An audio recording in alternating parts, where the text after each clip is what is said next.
50. Ya, soalan saya soalan nombor 50. Yang sungai tu. Terima kasih Datuk Speaker dan terima kasih Yang Berhormat Bukit Tambun. Ini mengenai loji rawatan air Sungai Dua, jangan risau Ketua Pembangunan. Yang Berhormat, PBA memaklumkan bahawa kapasiti harian pengeluaran air terawat di loji rawatan air Sungai Dua adalah purata sebanyak 950 mld ataupun juta liter sehari. Kapasiti efektif air setiap bulan di empangan Teluk Bahang, Aitam dan Mengkuang adalah seperti dalam jadual. Nanti saya akan berikan sebab kalau nak baca semua sangat terperinci. Namun saya ada buat sedikit pengiraan dengan menggunakan kalkulator untuk purata lah, angka purata Yang Berhormat. Untuk tahun 2021 sehingga bulan Oktober, maksudnya 10 bulan, purata kapasiti efektif bagi empangan Aitam adalah 75.13%, untuk Teluk Bahang 60.28%, untuk Mengkuang 93.91%. Itu secara purata. Tapi kalau kita nak lihat angka yang terkini, untuk Aitam 92.9%, Teluk Bahang 85.6%, dan Mengkuang 93.6%. Jadi kapasiti efektif yang sangat memuaskan lah, yang boleh tahan untuk tahun depan. Yang Berhormat, pihak PBA juga memaklumkan status projek skim penyaluran air mentah Sungai Perak SPRWTS adalah seperti berikut. Kerajaan Negeri masih belum menerima maklum balas lanjut berkenaan surat pembunuhan rasmi Ketua Menteri bertarikh 19 Oktober 2020 kepada Menteri Alam Sekitar dan Air mengenai permohonan untuk membeli air mentah dengan harga yang berpatutan. Keduanya, Setiausaha Kerajaan Negeri Pulau Pinang telah menulis kepada Setiausaha Kerajaan Negeri Perak pada 10 Disember 2020 dengan menawarkan harga air mentah yang lebih tinggi dari sebelumnya atau bersamaan dengan kadar yang diguna pakai dalam perjanjian penjualan air mentah oleh Negeri Pahang kepada Negeri Selangor. Ketiga, Menteri Besar Perak yang baru memaklumkan bahawa Kementerian Tenaga dan Sumber Asli sedang melaksanakan kajian mengenai keupayaan Sungai Perak untuk menampung keperluan air. Kerajaan Negeri Perak mengambil maklum option-option yang dibentang oleh Kerajaan Negeri Pulau Pinang seperti kadar air mentah yang lebih tinggi dan juga cadangan usaha sama loji rawatan air Sungai Krian.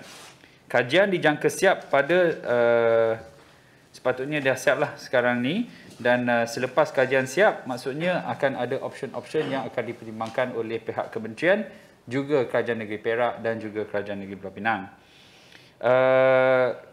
Pihak Kerajaan Negeri juga dimaklumkan bahawa lantikan konsultan telah dibuat untuk kajian penilaian option dan prareka bentuk bagi skim tersebut.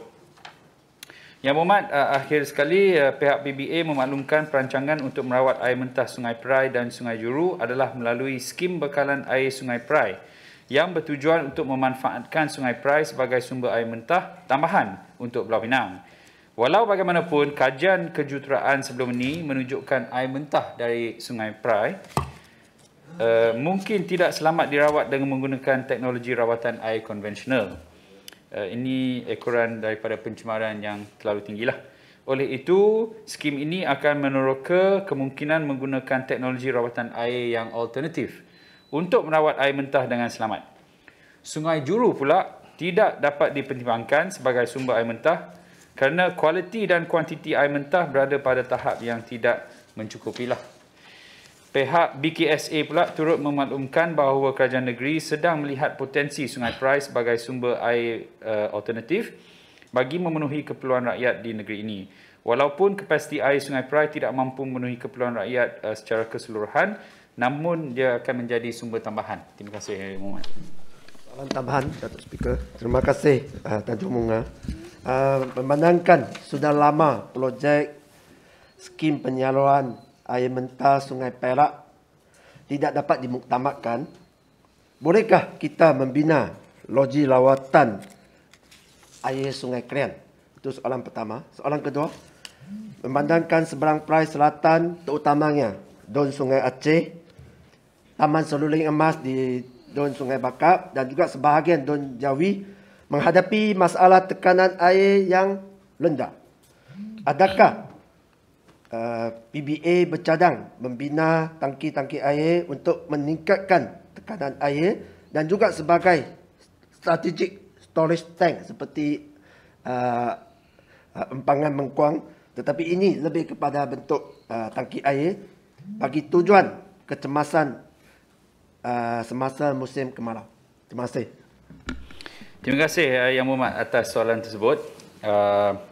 Sebenarnya Yang Muhammad, Sungai Krian ni kita memang ada rancang nak buat loji rawatan, tapi dengan air yang sedia ada tu memang tidak mencukupi. Sungai Krian ni dia ada air yang mencukupi hanya semasa musim hujan. Semasa musim kering tu memang air tidak mencukupi, dan itulah sebenarnya objektif skim pemindahan air dari Sungai Perak. Kita sebenarnya nak bawa air dari Sungai Perak masuk ke dalam Sungai Krian supaya kita boleh ambil dari situ dan kemudian membuat loji rawatan. Jadi dalam erti kata lain, rancangan itu adalah terkait ya dengan skim penyaluran air mentah dari Sungai Perak. Namun begitu, pihak PBA sememangnya mempunyai plan contingency ya, sekiranya skim penyaluran air Sungai Perak ini tertangguh lagi. Antara contingency plan yang ada adalah untuk membuat loji pra-rawatan Sungai Prai. Seperti yang saya ada sebut tadi, Sungai Prai ada kemungkinan boleh menjadi sumber air mentah tambahan sebanyak 136 MLD. Dia cuma kaedah rawatan tu kena kaedah yang lain sikit lah, disebabkan pencemaran yang lebih tinggi. Selain daripada itu, PBA juga merancang untuk membina loji rawatan air Mengkuang di Mengkuang Dam bagi membekal air kepada SPU dan SPT. Dan ini juga secara langsung akan menambah bekalan kepada SPS. Jadi selain daripada dua option tadi, PBA juga akan membina 3 reservoir air terawat sebanyak 45 MLD setiap satu di Tok Kanga. Jadi ini akan secara langsung meningkatkan kapasiti simpanan air terawat dan dapatlah menstabilkan bekalan air di SPS yang seperti yang disebut tadi oleh Yang Muhammad. Terima kasih. Datuk Speaker, soalan tambahan satu berkaitan dengan loji rawatan air di Sungai Dua, di mana kita memandangkan selalu menerima ataupun mendapatkan berita-berita berkaitan dengan pencemaran air Sungai Dua yang dibangkitkan oleh pihak-pihak tertentu, khasnya daripada Persatuan NGO Cintai Alam. So, apakah tindakan dan inisiatif yang diambil oleh PBA pada masa hadapan berkenaan dengan sisa-sisa selepas lawatan?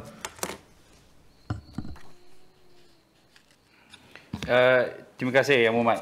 Saya rasa Yang Muhammad, maksud Yang Muhammad adalah sisa-sisa daripada loji rawatan lah. Ya, betul. Ya, betul. Okey, ini sebenarnya adalah isu yang memerlukan juga kerjasama dari pihak persekutuan. PBA pun melalui Kerajaan Negeri telah menulis beberapa kali untuk memaklumkan kepada kementerian bahawa terdapat keperluan ya untuk meminda akta supaya sisa-sisa tersebut tidak classified as scheduled waste. Dia memang sebab nak membuang scheduled waste ni mempunyai kaedah-kaedah yang tertentu dan bukan semua tempat boleh kita menghantarnya. Jadi memang menjadi satu masalah. Tapi pun begitu, PBA pun ada perancangan, telah pun membuat langkah untuk pengambilan tanah ya di kawasan sebelah loji rawatan tersebut supaya kita boleh adakan mungkin treatment proses lah, rawatan dan juga recycling of the waste, sisa-sisa daripada loji rawatan tersebut. Terima kasih Yang Muhammad.